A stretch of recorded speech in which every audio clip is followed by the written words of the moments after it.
do so. What did they do to limit Cam Jones? 11 points from him. David Joplin leading your guys with 17. Well, they did a good job with aggressiveness, physicality. They put bigger guys on him, so that the guys that they put on him had better size and length. And, it just wasn't one of Cam's best games. So, Xavier deserves a lot of credit, but also, Cam, I think can watch that tape and see certain things that we know he can do better and wants to do better. The bar is so high for Cam that sometimes I think our expectations are so high for him, but it's what we need. I told the guys today after practice, we can do it, we have to do it, and we want to do it. And that's a great place to be, when those three things are a fact. And so that's our mentality going into the next one. It did seem like the hole that the team dug itself in was just too much to overcome, but you have talked about failing forward. It's a concept that you have mentioned on this show. Remind our loyal listeners here and the fan base, what do you mean by fail forward? Well, when you make a mistake, you got an opportunity to do what's next. And, as I told the guys, I tell them this every day, it's about personal growth more so than basketball. And if you're able to make the requisite personal growth over a 4-year span here, it's almost guaranteed that you're going to make, equivalent basketball growth. But a lot of times people get that backwards.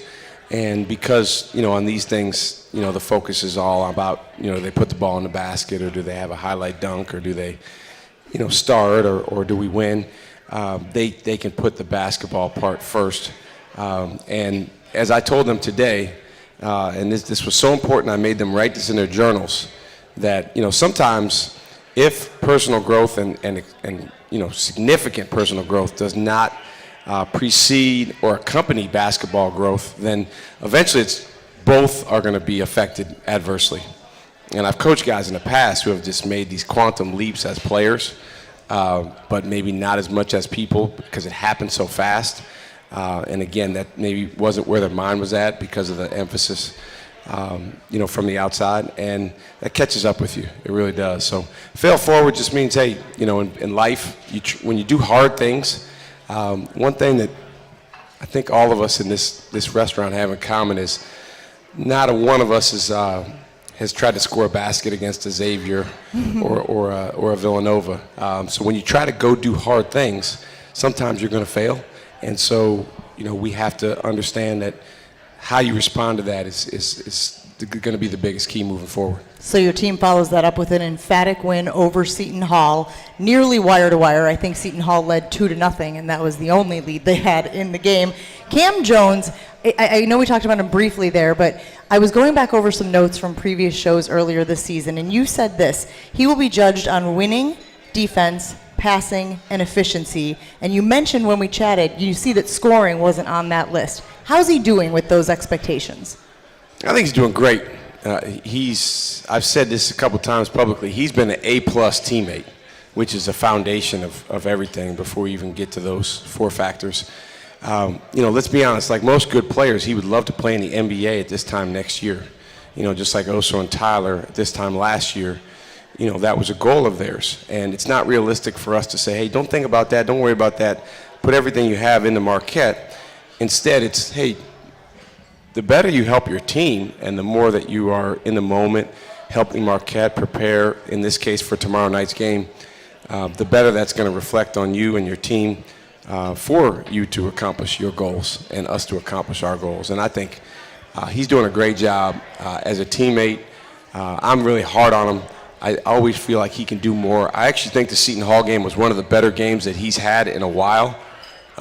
He had 11 deflections. We had 3 guys with double-figure deflections, which is awesome. Usually if you can have 1, that's a big deal. But Stevie, Chase, and Cam, between the 3 of them, had 36 deflections. Ooh. And Cam's hand activity was just terrific. So proud of him. And at the same time, always pushing him and driving him to do even more because he has it in him. Yeah, 53 total deflections in that game, and we will talk about that a little more as the show goes on. Jones is now 3rd all-time at Marquette, 285 three-pointers. That passes Travis Diener, someone we all know and appreciate. I saw Travis today. Was he at practice? No, he was at the Mike Broker's press conference. Oh, okay. It was We will good to talk see about- him. I mean, Travis, he's aging well. I mean, he looks like this, kind of sophisticated version of Travis Diener now, that he's 20 or so years removed from college. Yeah, he was always a babyface assassin back in the day when he was there, when I was there. You're aging well as well, Coach, so I hope you take that compliment. Like, you look younger than I think you are. Well, being around the guys, the same thing applies to us. We have to, we get to, we want to, and it's the same thing with coaching. I was watching a game last night, and I won't say the teams, but the coaching staffs of both teams looked miserable. I'm talking about miserable. And they were just sitting there, and they just had this look on their face. It was like it was a death march or something. And these are both teams that are in the NCAA tournament conversation. They're not necessarily, projected to be high seeds, but they're, teams that could make the tournament.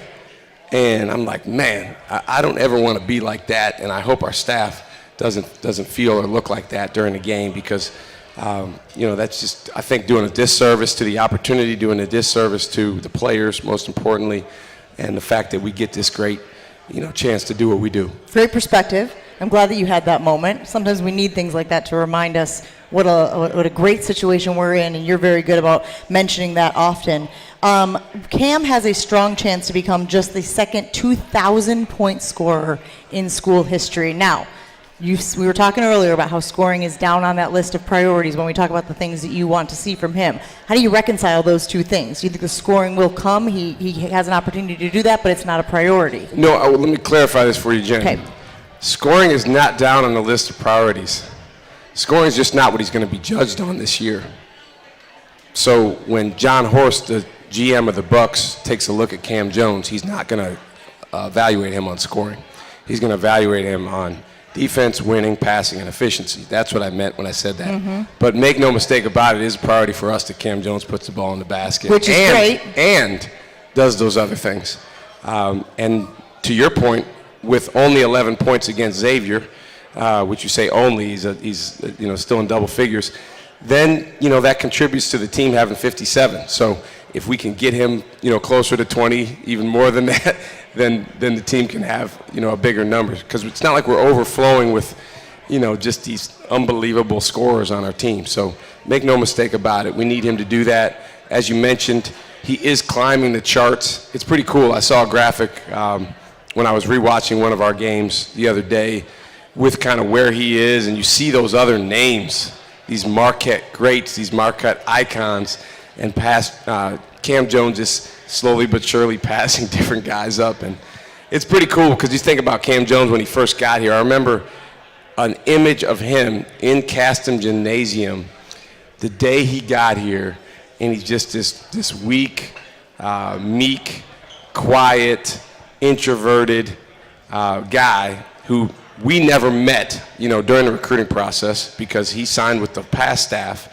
It was during the COVID shutdown, so we were able to talk on the phone and do things virtually, but never got face to face until the day he got here. So to think about how he's gone from that to where he is now, climbing the ranks of that list, it's something I'm really grateful for. And it's been so fun watching him grow as a basketball player, evolve on the court, and of course you talk often about the growth you have seen from him personally as well. We have to take a break here on the Marquette Basketball Hour. Still a lot of stuff to get to. You mentioned the 53 deflections. I heard you have put some gold on your chart in the gym this season. We're going to talk about that as we roll on here at Motor Bar and Restaurant. But first, guys, do not miss your chance to be part of the excitement downtown at Pfizer Forum. Tomorrow night's game is sold out, but limited tickets are available for games against DePaul, Seton Hall, and Providence. So secure your tickets today at gomarquette.com/tickets or call 414-288-GOMU.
Welcome back to the Marquette Basketball Hour. We are live from Motor Bar and Restaurant at the Harley Davidson Museum for Marquette Thursdays. Enjoy great food and drink specials all night long, and make sure to join us on select Thursday nights throughout the season to hear from head coach Shaka Smart and his players. Our next show is January 30th. Trey Norman will join us here at Motor Bar and Restaurant.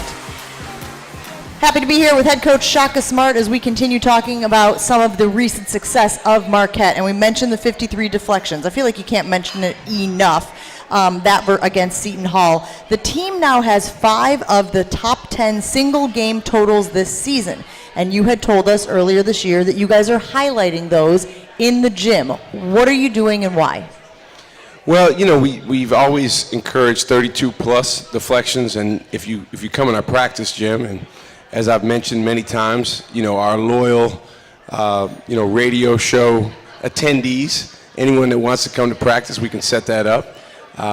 We had a couple radio show regulars come to practice last week. But anyway, if you come to Casson Gym, there's a big 32-plus that's been up there since we got there. And that's a reminder to the guys, that's our magic number. We want to be 32 or above in deflections. And actually, in our wins, we're averaging over 40 deflections, and our losses were averaging about 26.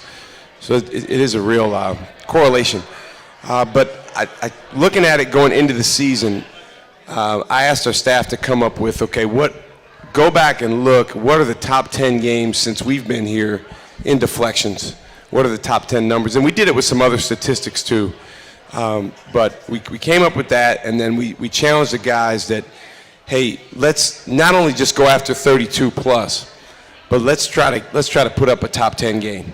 And at that point, it was 42 was a number you had to get to be in the top 10. And I'm proud to say our guys have done such a good job. They've pushed now the 10th best game is now 44. So they're literally raising the standard in our program of what it means, to have an elite deflection game.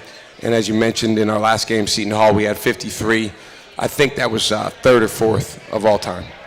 You and I have talked about the correlation, not necessarily causation, between deflections and turnovers. What is the relationship between deflections and steals? Because you guys lead the Big East in steals per game. Stevie Mitchell, Ross, and Jones all ranking in the top 7 in the league. Yeah, there's a correlation between deflections and almost every other, positive basketball statistic. There's even a correlation between deflections and scoring. And you might say, well, what is that? One's on defense and one's on offense. But we went back and studied it. It really is an indication of your overall energy as a team, your energy as a player. And so you asked about how it relates to steals. A lot of times, Stevie will get his hand on the ball, and then Chase will actually get the ball. So you got the deflection, and then you got the steal. And in the way that we stat it, actually they both get a deflection in that type of situation. But guys are really buying into what we call our deflection culture. Mike Tomlin says we have a block culture, talking about their team. We block punts and we block field goals. For us, we have a deflection culture. We get our hands in the basketball. And again, it's a pretty good indication when our numbers are low that for whatever reason, we're not the best us in that moment. Xavier game, we had 27. Now, the other team has a lot to do with it as well. So it's a reminder to us to find a way to be better. When I was listening to the Seton Hall post-game press conference, you were asked a question about instilling culture. I believe the reporter said, how difficult is it to instill culture basically in this day and age? And you paused for a couple of seconds, and then I thought your answer was so good. Can you share that with our loyal listeners? How difficult is it to instill culture in 2025? Well, I don't remember what I said, but I can answer the question that you posed because I really don't like listening to myself. So sometimes I'm talking and I'm thinking I answer the question, but I'm actually thinking about something else. So how difficult is it? I think it depends on, do you look at the glass as half empty or half full? It starts with getting people to care about each other, which has become, I think, more difficult in this latest era because of certain other factors outside of relationships that people, maybe prioritize. There's a connection between that and those miserable coaches I saw on TV last night in that game. So the foundation for us in terms of culture, if there was one word that was most important, it would be relationships. And we only want to bring people into our program that truly value relationships. Not say they value relationships, not sometimes value relationships, not value relationships when things are going well only, but all the time are about relationships. So there's a young man here across the restaurant named Damarius Owens who has a smile that lights up the room. They once said about Magic Johnson, Brent Musburger said, Magic Johnson has a smile that goes from here to Bangor, Maine. And that's Damarius Owens. He's got that unbelievable personality and way about him. Look at him over there relating to people. But he's a relationship guy, you know, and those are the people that we want to bring in here. Obviously, they've got to be able to do certain things on the basketball court, but that's the foundation of our culture. And if our guys care about each other, there's a bunch of, you know, building blocks that go from there. One of the things you said to that question was the biggest component of your culture are the people in your room. So to tie it together with Damarius over there. Absolutely. Well, here's the thing, and you know, when you watch sports at the highest level, you know, whether it's the NBA or the NFL or college football, you know, your people in your room, they inform the culture. And then the culture informs the people in the room. So what I mean by that is bringing a guy like him in impacts what our culture is. So like if we have a eye contact culture that's either augmented or it's taken away when you bring a guy in, well, he augments it because he looks you in the eye when you're talking to him. Then the culture makes him who he is. We have a saying about our young guys, we don't become you, you become us. So he's in the process of becoming us, but it's nuanced because we want him to bring him too, you know, and add the good things that he brings from where he comes from because he's special. And when you feel that way about your guys, you have a huge advantage versus those guys that are miserable and maybe don't feel that same way about their players. It's just, you know, someone that's going to help me score some points or win a game. So we're trying to, you know, make it about much more than that. I think the reason that I really appreciated the answer was I spent a lot of time with head coach Nick Saban this season on College Game Day. And Miss Terry was with us a lot. She traveled with him this season. And she has been adamant about the toughest thing about the changes in college sports. It was football for them, but I think it extends to all of them, is it's harder to build relationships. And they have always valued relationships so much that it started to feel like, why are we doing this? And so I think that you guys are cut from that same cloth of prioritizing the relationships with the young men and the desire to be influential in getting them to this next phase of their lives. Well, Coach Saban and Miss Terry were the best. They're probably the best coach and real head coach combo in college football history. And they'd been doing it for so long, so they probably got to the point where, hey, we want to move on and do something else, and he's so good in the media. I think for those of us that are, you know, maybe a little bit younger than that, or those of us that are still coaching, regardless of your age, it's a decision, you know. We can say it's hard. It is hard. It's harder. But you got to make a decision. Is this what I want to do every day? Because, again, if you don't want to do it, you're already way behind the eight ball. You got to want to, you know. And when we went and we just had a war of a practice. I mean, our guys are going at each other, and that's the deposit that we need to make the day before the game. And if I'm not demonstrating to them how we need to be, then I'm doing our guys a disservice. So, you know, that's how I approach it. Is it hard? Yes, but we say get past hard. You mentioned seeing Travis Diener earlier today at the Mike Broker introductory press conference. It's sort of an introductory press conference. We all know Mike Broker. He's been around for a very long time, but announced as the new athletic director for Marquette. In what way is that a win for the university and the program? Well, I'll tell you, one thing I realized today, being at the press conference, that I really hadn't thought much about until, you know, watching Mike make his remarks, is we definitely got the person that wants to be the AD at Marquette more than anyone else in the country. And again, to the point of what I just said about wanting to do hard things or wanting to do your job, that's a plus. That's important. You can't be halfway. You can't be, well, I kind of do it. And I saw like just a passion from him today that, we see every day working with him, but it was just a little bit different perspective being there as he was being introduced as AD. And I'll give you a couple other, real, advantages that Mike brings. Number one, he has such an institutional knowledge of Marquette and Marquette athletics. Having been here over 20 years, having worked with, 4 head coaches on the basketball side, and then dozens of head coaches in other sports and other administrators across campus. And I think that's really going to serve him well because, remember, we're an athletic department functioning in a larger university. We as an athletic department and the university are in the midst of a lot of change, and a lot of, different things in the air. So I think Mike's institutional knowledge will help in a major way with that. And then, he's a basketball guy. He is. He's someone that, has been a heck of a resource for me since the first day I got here on all things basketball related, whether it's scheduling, which is very, very important, whether it's, the way things are shifting with rules or the way that, the administration and the coaches and the program are married together to attack the challenges that we see in 2025.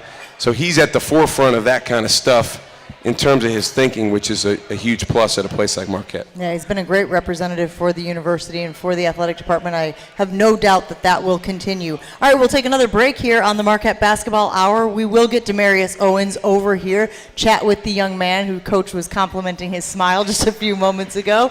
Right after this, stick around on the Marquette Basketball Hour.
Interview is brought to you by Wintrust. That's Wisconsin's bank, the official banking partner of Marquette University and home to Marquette Checking with free ATMs nationwide.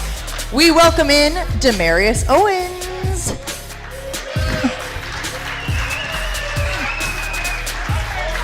Damarius is up here with his lemonade. He said, I just love lemonade. Man. So he's a happy guy right now. Can't get enough of it, I'm not gonna lie. All right, so first year, obviously, what is the biggest difference between playing at the collegiate level, Big East basketball, versus playing in prep school and high school? Man, physicality for sure, and just the competition.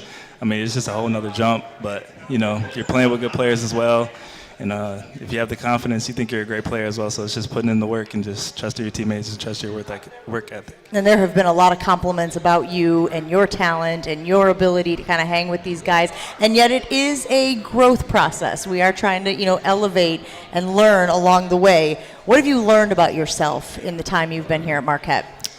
Just that I have a lot more in me. Coach pushes that out of me every day. I feel like coming out of high school, I feel like stuff kind of came more easy to me, and as I got to the collegiate level, I mean, stuff gets harder, so just finding more of me every day is just a goal for me. Who's the person on the team that you go to when something's a little too far over your head, or you need a little bit of advice or suggestions on how to get through a workout or how to get through something? Who's that go-to guy for you? I'd say either Cam Jones or Stevie Mitchell for sure. Those are the vets right there. In what way do they help you through? Basically just, reassuring that, I'm okay, and knowing that they've been through this experience before as well, being a freshman. So just, being by my side and sticking next to me. At the beginning of the year, Shaka was talking about how you just need reps. You just need to get out there and get reps, play the game. How do you feel like that's going? You getting as many reps as you'd like, or are you still saying, I'd like to put my hand up a little more? Nah, definitely. I can't get enough of the reps, especially, being out in the beginning of the year is an obstacle that, I had to overcome. But, even my teammates pushing me, Stevie, Cam, they're telling me to get in there every rep. If coach doesn't take you out, stay in. So that's a big thing. So one of the nuggets that I think a lot of people are aware of with you is that you are one of 9. Man. And you are the youngest of 9? In Man. What way did growing up in a big family with, I'm sure, a lot of voices, in what way did that kind of create your personality, your character? I mean, it was just a lot of learning from, everybody. I mean, 5 sisters and 3 other brothers, so I don't know, it's crazy. I learned a lot from all of them, and, I love them. I wouldn't be here without them. Like, every single one of them, supported me. They text me before and after every game, so, just having that by me is a big advantage for me. You guys got, like, a family text chain that you're on? Oh, yeah, all of us, and it's from funny stuff to faith stuff to, just checking in on each other, so, just having that is really special, and I'll never take that for granted. How important is it to have a support staff that believes in you, believes in the journey that you're on? How important is that to the success that you've had? I mean, it's crucial. The things that I do every day is hard. The things that we go through as a team is hard. So, just having those people by you, knowing that, they're there to help you, they're there if you need anything at all times, it's just big. Coach Shaka Smart earlier this year said that your dad is, quote, the most energetic parent of any I've ever recruited, end quote. You're laughing, so obviously you understand what he's talking about. What does he mean? What does your dad do that now he stands out in Shaka Smart, who has recruited a lot of players in his coaching career? It's like, man, I'm on the court, and, there's, like, sometimes more than 18,000 people in the gym, and I hear my father. Like, I hear him at every second of the game. No matter if I'm on the bench or on the court, I'm always going to hear him. But, he loves me. He's there to support me, and he just loves being here. He loves Marquette. He loves the people. It's just great. In what way did that sort of form your confidence level as you've gone on? Man, I mean, he's been doing that since I was little playing. He just really enjoys watching me play, so it just motivates me every day to keep going, as well as the rest of my family. So, it's just, I love him for that every day. Do you take after your dad in that way? Are you a yeller as well? I mean, I don't think to myself as a yeller, but I mean, the more I see him do it, the energy he gives off, it just gives me energy. So I try to be more like him. Look, PGBs is a thing with this program, so we know how important it is to bring the energy and how it can, affect the people around you. So your parents set a high standard for how to conduct yourself. Give me an example. Bring me back to your childhood. What's an example, one of those like moments that stands out to you where your parents really set the standard for how they wanted you to present yourself to the world? I mean, it's just a big respect thing, always giving eye contact, open the door for people. Like my dad, he was really big on that, just being a respectful young man. They grew me up to be that way. So, I just take after that every day. Hanging out with Damarius Owens here on the Marquette Basketball Hour. I want to talk about prep school a little bit because Shaka said that was a big thing as far as developing your character as well. In what way did that make you the person that you are today? I mean, taking the jump from a regular high school or private school to prep school I feel like it was huge for me, having, the weight room aspect. They took a big jump in that while also, keeping the next level of competition up while keeping the academics. It was just a huge process for me, and I feel like it was really good. It kind of prepared me to make this jump to Marquette. So. Do you feel like it accelerated your maturity?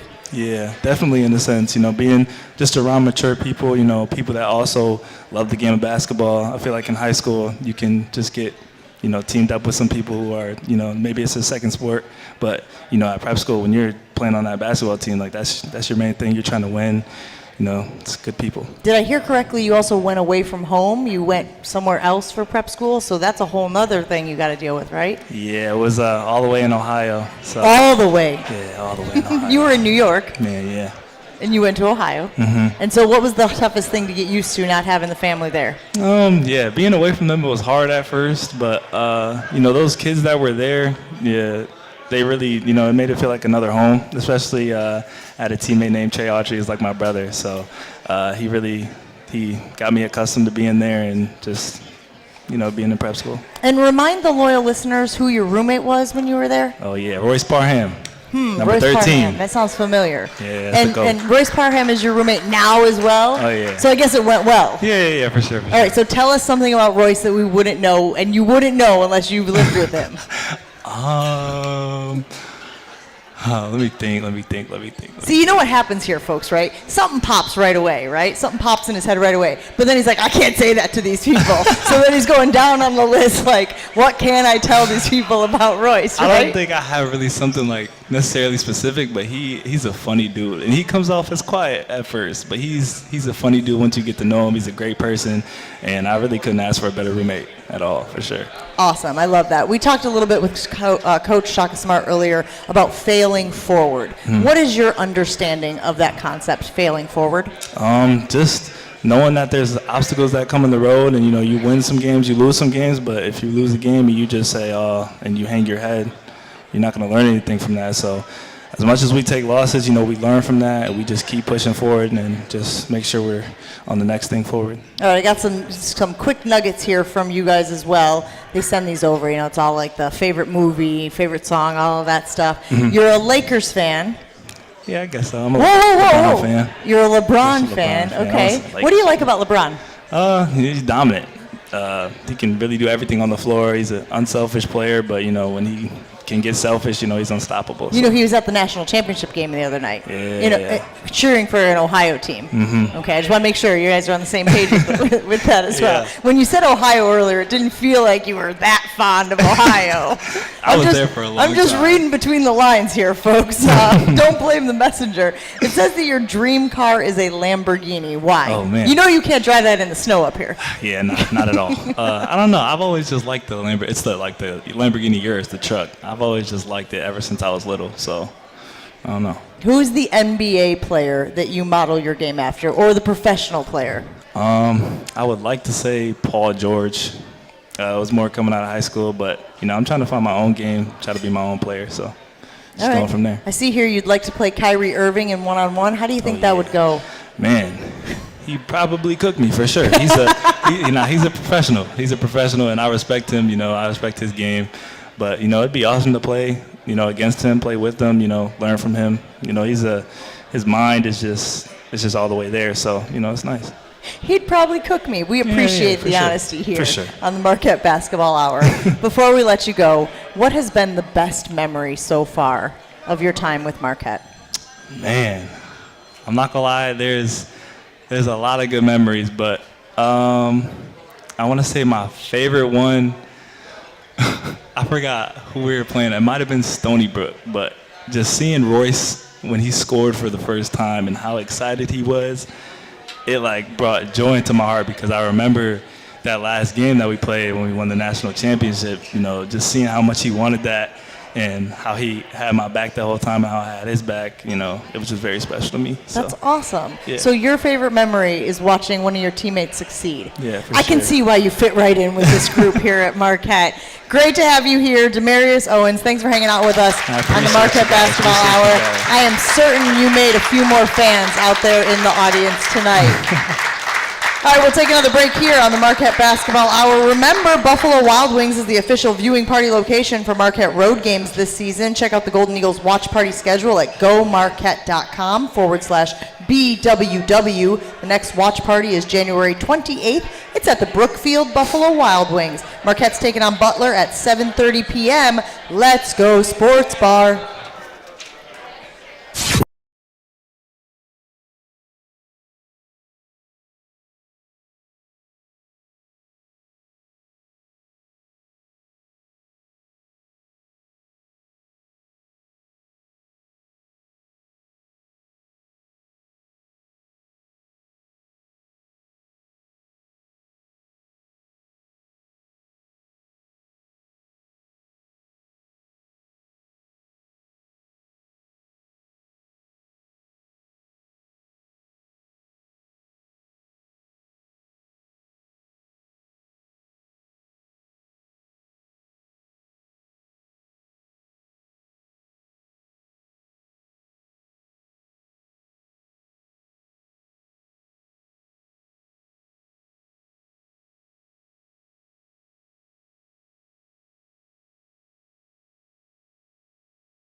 Marquette Day on February 1st. Exciting events are planned in and around the country and, of course, in Milwaukee. Be sure to check out the National Marquette Day virtual auction.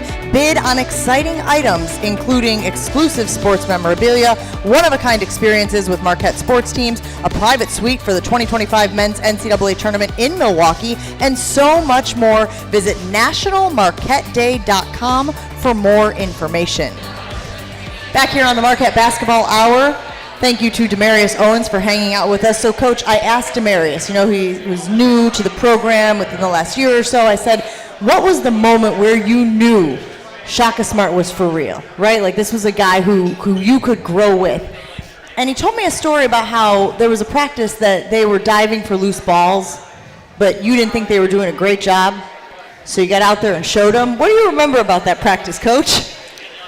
Well, sometimes I got to demonstrate, what happens, though, is I'm getting older, so, I used to move around a lot better and also, more importantly, kind of heal up quicker when you get bruises and different things. But, we do something called diving school for our guys that are not quite proficient in diving on the floor.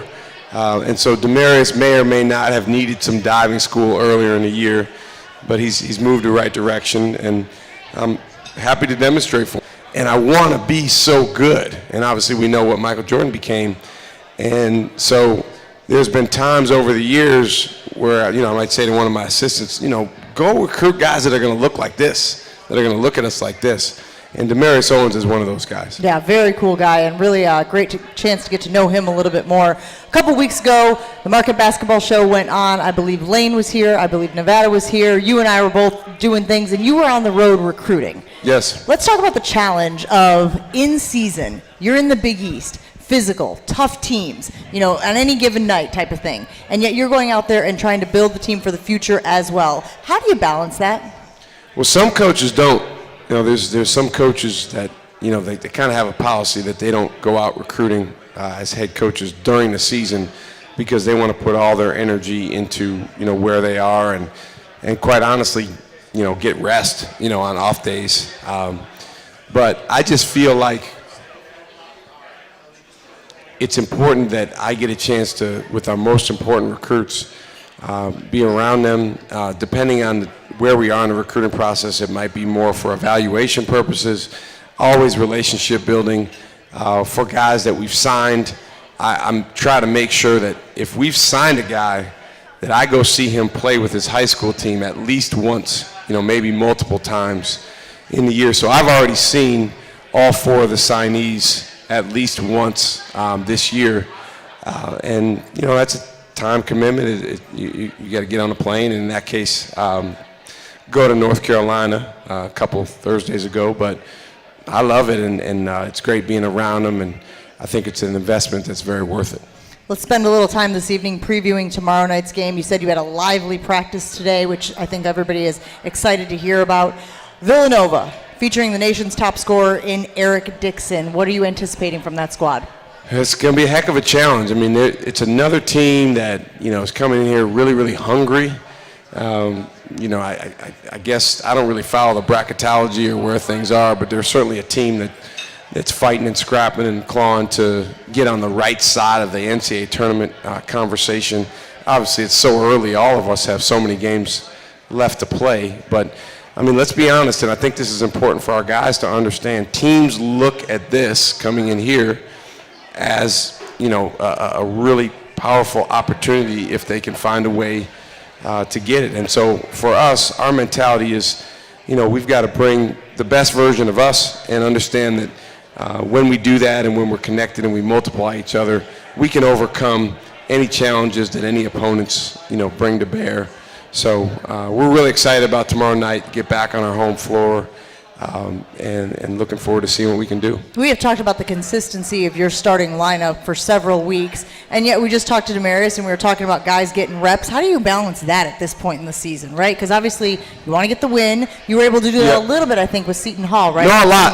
We played 10 guys double figures. So Damarius, Royce, Caden, Zayd, Trey, those guys all played double figure minutes. Those guys all got some really valuable time out there. They got some valuable experiences on both ends of the floor. The fact is, if you just go by the numbers, that when our starting lineup is in the game, that gives us the best chance to be our best on defense and on offense. That's what the numbers say right now, and that makes sense, and that's why those guys start. And those guys are juniors and seniors. They've been a part of a lot of wins here. However, Damarius Owens has as bright of a future or even more bright than any player on our roster, 30, including what he'll do at Marquette, in the near future. So we got to get those guys, more and more opportunities, and it's in their job to come in here and be ready to play and, take on the challenges in a game like Villanova and help our team win. And you wanted to mention that it is a gold out for Friday, right? It's a goal out for Friday, and you mentioned it's sold out. If there's anyone in the building right now that does not have tickets, find me and I will get them for you, because you guys are so loyal to be here at the radio show. We got to make sure we get that done. It's a bit of a surprise. I was not expecting that, but that is a great way to wrap up Shaka Smart's appearance this evening on the Marquette Basketball Hour. So appreciative for all of you hanging out with us. Coach, great to see you as well. Good luck tomorrow night, and we will obviously chat again very soon. We will wrap up the show right after this. Thanks for hanging out with us, guys. And remember, don't wreck a great time. The Marquette Golden Eagles remind you to drive sober or get pulled over. Visit zeroinwisconsin.gov to learn more. Zero in Wisconsin. Together we can save lives. Wisconsin DOT.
So, The Golden Eagles duel Villanova under Pfizer Forum's lights on January 24th. That, of course, is tomorrow night. It is a 6 p.m. tip, and it is the annual Gold Out in support of the American Cancer Society. Former university president Dr. Michael Lovell, who lost his battle with cancer last June. Villanova has lost 3 of its last 4 games. They are 1-4 in true road games this season. We are all rooting for a Marquette victory at Pfizer Forum tomorrow night. Thanks for hanging out with us this evening, guys. We will see you next time on the Marquette Basketball Hour.